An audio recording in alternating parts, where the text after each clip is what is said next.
Namaste and welcome everyone, lovers of the planets and stars.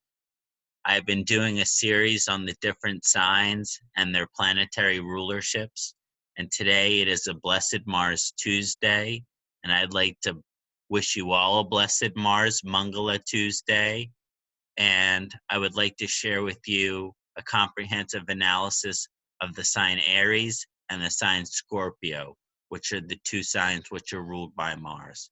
I would like to start with an opening Mars mantra.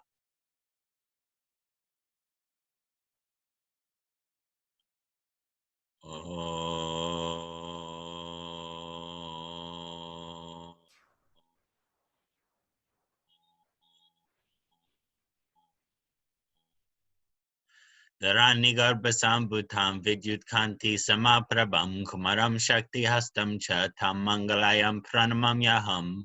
Om Dharanigarbasambutam vidyutkanti samaprabham kumaram shakti hastam cha tam mangalayam pranamamyaham. Om Dharanigarbasambutam vidyutkanti samaprabham kumaram shakti hastam cha tam mangalayam pranamamyaham. Om Kram Krim Kram Sahabamaya Namaha. Om Kram Krim Kram Sahabamaya Namaha.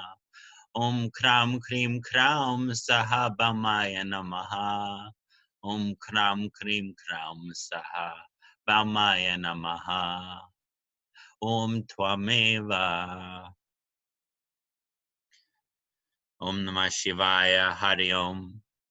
Thank you for letting me share that Mars chant with you. I hope that was enjoyable for everyone. And now I'd like to get deep into the sign analysis with you all.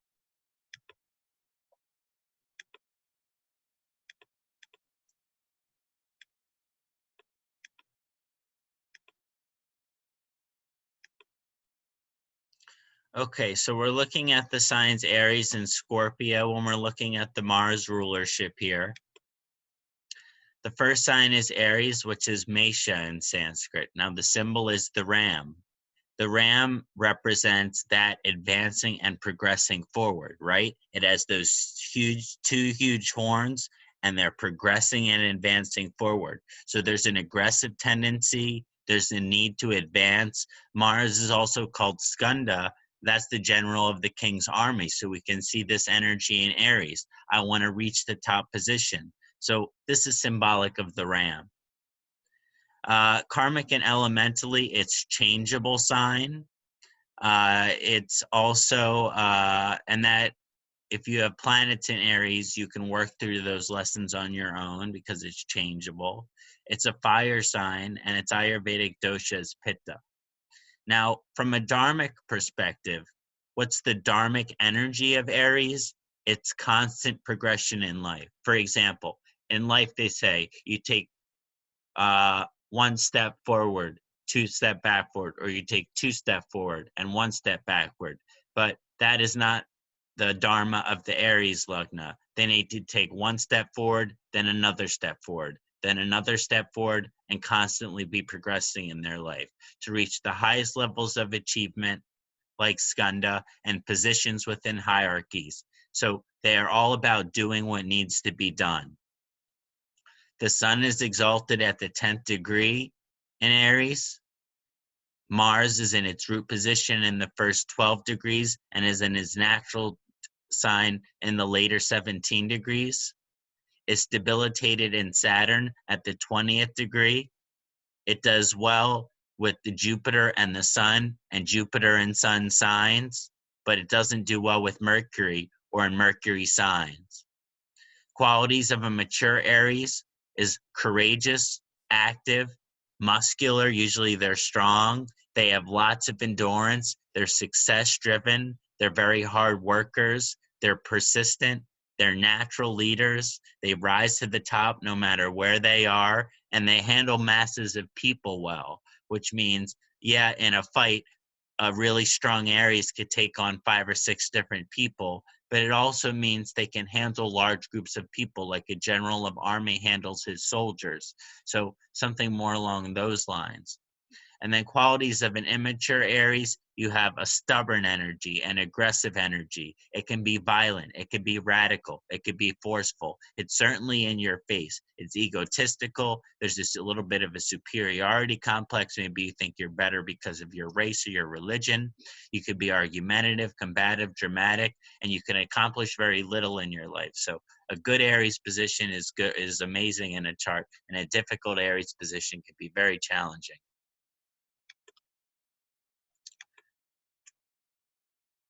Moving on to discuss Scorpio. The symbol for Scorpio is the scorpion. And many of think, what does this truly represent? And the Scorpio has a hard shell and stinger. But I had a pet scorpion once, Selassie. He was a beautiful blue scorpion from Ethiopia. And he was a very peaceful, he was a very peaceful scorpion. He was a very peaceful creature. And although they might look kind of scary and aggressive and kind of violent on the outside, there's a much better energy that they're actually quite sensitive, quite gentle individual creatures. So the Scorpio kind of represents having a hard shell and a stinger, but not because you're aggressive, because you need to protect yourself in harsh conditions. The hard shell and stinger are there for protection, not for aggressive abuse. But that's when the immature and maturity comes in too. Now, as far as karmic and elemental qualities, it's a fixed sign, it's a water sign, and it's Pitta. The dharmic vibration here is to investigate one's curiosities to the maximum capacity. I call this Curious George syndrome, which means if you're Scorpio energy and you're curious about something, you have a duty, you have a purpose to follow that curiosity. To ignore your curiosity would be to ignore your purpose in this life. It doesn't mean that your curiosity has to do with society. It doesn't mean that society even approves of your curiosity. But the dharmic vibration of the Scorpio is to follow one's curiosity to that maximum capacity. And when you're following this curiosity, this causes an investigation.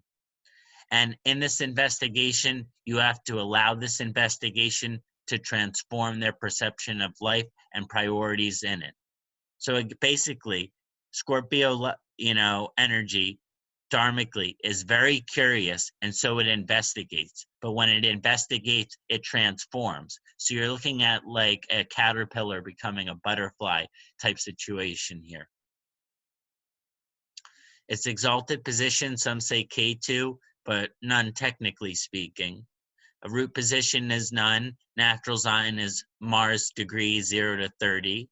It's debilitated at Moon at the 3rd degree. That's a very difficult position. It's friendly with Sun and Jupiter and doesn't do too well in the Mercury or with Mercury signs. Qualities of a mature Scorpio include mystical. They're very knowledgeable in diverse fields. They know many different things. They can know many different languages. They love learning. They can be teachers, but they always love learning. They're transformative in their nature, which means they're always evolving. They're always growing. They can go through many stages in their personality and desires throughout their life. So in life, they say, oh, that person's only in a phase. They say, that person is that kind of way, but they're only in that way because they're in a phase. Well, for the Scorpio Lugna, they go through these stages and phases in life. And at one point in your life, you may be a very different person in your life than you were 5 years before, 10 years before, or even 1 year before, or even one day before. It really depends. Now, the qualities of an immature Scorpio, you have arrogant, they're invasive, they're in your face, they're awkward, they're strange, they are interested in criminal activity, they like sexual activity, not in marriage, not in relationship. They can be drug addicts or alcoholics, they can be perverse, they could be crude, they could be rude, they could be blunt, hurtful, and mean. They could be very violent in terms of how they aggressively try to attack your heart, because they have the power to. So again, we see the mature and the immature side of the Scorpio. And I hope you have all enjoyed this discussion on Mars and the signs which it rules, and have enjoyed this series on the various signs. And I look forward to our next discussion together. Many blessings. Om Namah Shivaya.